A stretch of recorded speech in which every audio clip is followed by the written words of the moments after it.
One of the great artists, Michelangelo, was hammering and chiseling away at a great block of stone. And it was this perfect and huge block of marble.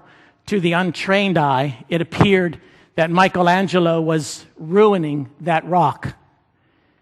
As people stood by and watched him chiseling and cutting this beautiful marble stone, watching as big pieces of that stone just dropped away, large pieces falling on the ground as he chiseled the stone. One horrified observer said, "Michelangelo, what are you doing? You are ruining this beautiful piece of marble." And Michelangelo's response was, and I think it so pertains to you and I as we live out our lives in this broken world, Michelangelo made this comment. He says, "The more the marble wastes, the more the statue grows." The more the marble wastes, the more the statue grows. You see, that's what Holy Spirit living is all about. The more the Holy Spirit chips and cuts away everything in our life that does not look like God, the more the statue grows. The more is the fruit we bear. This is what Jesus meant in John chapter 15. I hope you have that passage by now, because he says in verse 1, "I am the true vine, and my Father is the gardener. He cuts off every branch in me that bears no fruit, while every branch that does bear fruit, he prunes so that it will be even more fruitful. You are already clean because of the word I have spoken to you. Remain in me, and I will remain in you.